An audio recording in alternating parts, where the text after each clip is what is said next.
There are two ways in which any government can proceed. One is a way based on what you and I would call a free society, which is enshrined right at the heart of the American Constitution. The other one is a way which allows only one view, both of economics and politics, in which almost everything is either owned or controlled by the state, including the media, including the ideas, including freedom of discussion and everything. There is no freedom of discussion. Now, between those two ways, the free society and the totally controlled society, there are, of course, variations. I think what we've learned in Britain is that we've gradually, over the last certainly 12 or 13 years, with perhaps a little interruption, gone slowly further and further away from the free society towards something else. At the same time, we've found, I don't find it strange, but some other people do, that we have stopped creating wealth. We've had a large number of increasing restrictions. And you've been finding two things. First, that we are more and more concentrating on redistributing the wealth we've got, rather than creating any more. To create more, you need a slightly freer society, and you need an incentive society. Naturally, when I see that happening, I look with very great alarm to societies which have gone even further left. That is, they've tried to redistribute even more, and haven't had the incentives for people working hard on their own account, doing well for their families, and often then being able to create jobs for others. They've produced a much more prosperous society than we have. We fight on the beaches, we shall fight on the landing ground.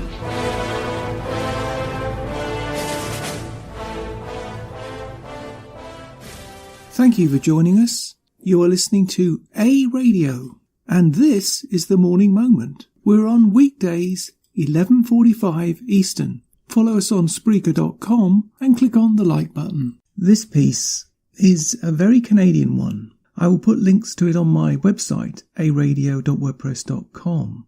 If you follow me and listen fairly regularly, you will know, or at least have some idea, of all the shenanigans that are going on in Canada, particularly at the political level. I mean, just today, as I'm doing this podcast, Facebook's up to its old tricks again, banning what they call right-wing sites because they don't agree with them. And Canadians are going on mainstream media saying, oh, it's totally appropriate and it's hate speech. Well, unfortunately for the political expert I saw on global TV, it's not hate speech, it's free speech. And despite these people's support for this traitorous individual, this anti-constitutional Prime Minister, that is what they are. They are anti-constitutional. They do not have the right to change our charter or constitution, yet they think they do. And then they call it hate speech. Hate speech is unconstitutional because it interferes with Canada's Charter of Rights and Freedoms. Whether you like the speech or not is irrelevant. It's the right for Canadians to speak on subjects that they feel bound to talk about. If those things are banned, what else will be banned? Will political speech be banned next? Will that be called hate speech? Is that the slippery slope we go down? And that's the precursor to this piece that I'm going to play to you. So that political expert on global news, who is a terrorist expert, needs to look at the Charter very, very closely, because what's approved today may not be approved tomorrow, and her spouting forth on her views could be considered hate speech in the future. Be careful what you wish for. Well, in Canada at the moment, the political heat has just been turned up again. It concerns the machinations going on with SNC-Lavalin, a Quebec construction company with government contracts. A little background again for those of you who don't follow our politics. Now, I have to admit, I'm one of those, to be honest with you, because most of the time, Canadian politics is enough to send anybody to sleep or make you scream.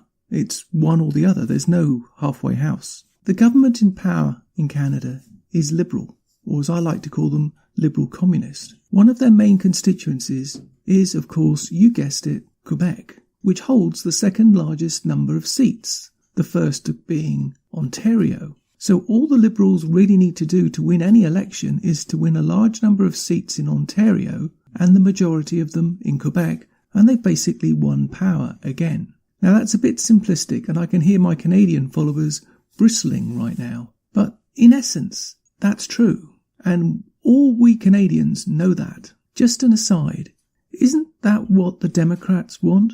Be careful what they wish for, or you could look like us.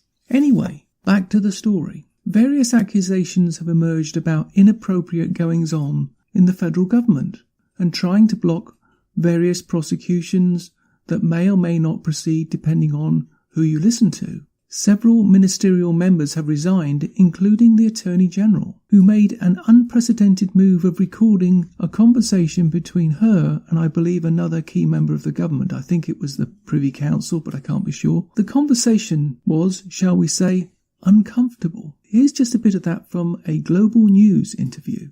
In the Trudeau government, Principal Secretary Gerald Butts resigned, and so has the clerk of the Privy Council. The Liberals shut down further hearings at the Justice Committee, but that didn't stop Wilson Raybould, who submitted further evidence, including this now notorious recorded call with the clerk of the Privy Council. Because I think he feels the government has to have done everything it can before we lose 9,000 jobs in a signature Canadian firm. Right. So, I'm confident in where I'm at, and my views on SNC and the DPA haven't changed. This is a constitutional principle of prosecutorial independence that, Michael, I have to say, including this conversation, previous conversations that I've had with the Prime Minister and many other people around it, it's entirely inappropriate, and it is political interference. Days later, the Prime Minister acted.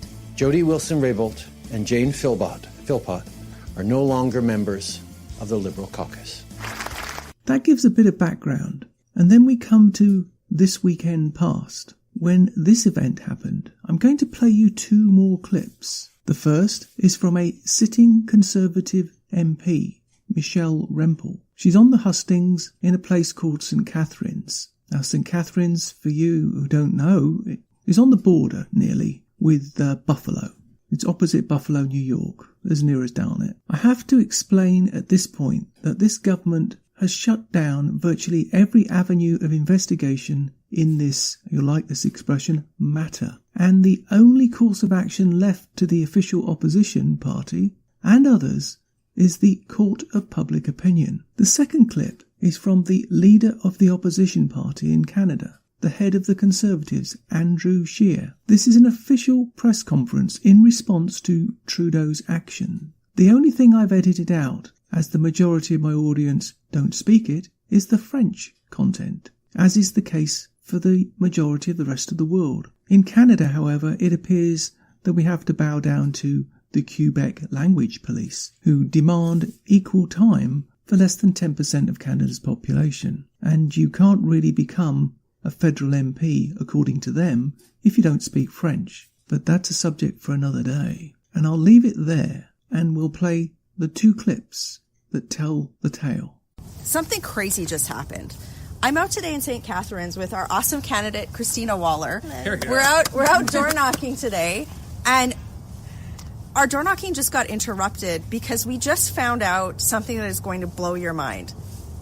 Justin Trudeau wants to sue Andrew Scheer because he's asking questions about the SNC-Lavalin scam. I mean, I have heard some crazy things in my life. This is flat out, this is bananas. Like, can you imagine this? Like, not only has Justin Trudeau essentially and allegedly interfered with the independence of our judiciary, now he's telling the leader of the opposition that he's going to sue him for doing his job. Yeah. That's not what happens in a democracy. That's something that you hear in like an authoritative dictatorship somewhere else around the world. That is what's happening. So I'm out here working hard with Christina, who's been on the doors with her team for just doing so much great work. I'm a little shocked, but I think just for people who are watching today, what are you hearing on your doors here in St. Catharines about the Trudeau government and what's important to people in the community? I think people are saying that it's time for a change for the most part. We've been out now weekend after weekend with the SNC-Lavalin scandal, and people are tired of it. They're tired of having a government that they can't trust. They're ready for change, and they're ready, from what I've heard, for Andrew Scheer's leadership. Absolutely. So Andrew Scheer just did a press conference. I encourage you to watch it. He basically said, bring it on. If you're going to try and sue me, we would love to have you sit under oath in court and testify. Trudeau, we'd love to have you put all the documents related to this scandal in front of a judge in a pre-court discovery or rate. Are you going to try and do the same thing to us you're doing with Mark Norman right now? No. That's not democracy, people. If you're watching this and you voted for Justin Trudeau, or you know someone who did, share this video, because this is not the actions of a Democratic leader. This is somebody who is doing everything possible to cover up what he has done. That is crazy. He has threatened to sue the leader of the opposition in Canada over criticism on his conduct. That's crazy. So how you fix this? Well, first of all, Christina, you're in your team. You're a large part in this because you've put your name forward. Christina's another one of our awesome candidates. I mean, she's got such a strong background in health technology. She's worked abroad. She's an expert in foreign policy. I'm so excited to have you as part of the team. But you need to get out and do what these folks are doing. Knock door to door. If you've never volunteered in a campaign before, you need to get out and have the conversations that we're having on the doors today, because that is how we're going to get rid of this guy. It's conversation by conversation, door by door. Christina and I have to go and change hearts and minds here in St. Catharines, Ontario. Thank you for your support. Share this video and get the word out that Justin Trudeau needs to go. Working hard for you in St. Catharines, Ontario. Have a great day. For 2 months now, Justin Trudeau has done everything in his power to keep the truth of the SNC-Lavalin corruption scandal from coming out. He has refused to call a public inquiry. He has shut down 2 parliamentary committee investigations into the scandal. He has changed his version of events, shifted blame onto others, and has been caught peddling phony excuses. And he has smeared, punished, and engaged in character assassination of those who tried to stand up to him and to speak the truth. But his attempts to suppress the facts and silence his critics don't end there. 1 week ago, I received a letter from a lawyer representing Justin Trudeau, threatening to sue me for my criticisms of his actions in the SNC-Lavalin corruption scandal. You all have copies of that letter. Upon receiving Mr. Trudeau's letter, I immediately consulted with my legal team, and after careful consideration, I was advised that Mr. Trudeau's complaints were without merit. I stand by every single criticism I have made of Mr. Trudeau's conduct in regards to the scandal, including those Mr. Trudeau's lawyer cites in his letter. They are all based on the facts that have emerged from parliamentary testimony and irrefutable evidence presented by Jody Wilson-Raybould. Today, my lawyer has responded to Mr. Trudeau's threats, and you all have copies of that letter as well. If Mr. Trudeau intends to pursue this course of legal action, if he believes he has a case against me, I urge him to do so immediately. This is an urgent matter of public interest, and it deserves to be heard in a legal setting where Liberals do not control the proceedings. I welcome the opportunity to examine Mr. Trudeau in pretrial discovery at the earliest possible date. I look forward to Mr. Trudeau presenting his evidence to Canadians under oath in open court. And based on what I hear, I'm certain Canadians will welcome this as well. However, based on his monumental efforts over the last 2 months to keep all the facts of this matter from coming out, it is clear what this is. This is a blatant attempt to use, and some would say misuse, threats of legal action to stop me from fulfilling my constitutional duty as leader of the opposition to hold the government of the day to account on behalf of all Canadians. It is a further attempt to silence those who stand up to Justin Trudeau and who seek the truth. It hasn't worked so far, and it will not work now. Trudeau should know what he's getting into. He will face questioning under oath for hours so that we can get to the bottom of this. He will also have to produce documents that demonstrate his true motives in helping his corporate friends avoid consequences. I am confident in my case, and I will continue demanding the answers that Canadians deserve. Merci beaucoup. Ready for your questions. We'll begin with Sean McCarthy, Globe and Mail. Mr. Scheer, do you believe that the Prime Minister broke the law in the SNC-Lavalin affair? I believe that Justin Trudeau led a campaign to politically interfere in an ongoing court process, in ongoing court proceedings, and we have, of course, asked the RCMP to investigate to determine if a crime was committed. Joan Bryden. Your deputy leader, Lisa Ray, excuse me, following the testimony of Jody Wilson-Raybould the first time at committee, said that she believed every word she said. Would you agree with that, Chair? I certainly know that between Jody Wilson-Raybould and Justin Trudeau, who I believe Jody Wilson-Raybould. Why don't you believe her statement then that nothing illegal happened? Well, that was her opinion on that, and of course we've asked the RCMP to conduct an investigation to determine whether or not laws were broken. No, as I said, we leave it to police officials, we leave it to prosecutors to determine whether or not illegalities took place, and that was why the Conservative Party and why I wrote the letter to the RCMP to call on them to investigate into the actions of the Prime Minister and the key officials that were named by Ms. Wilson-Raybould. Have you ever heard that from on that?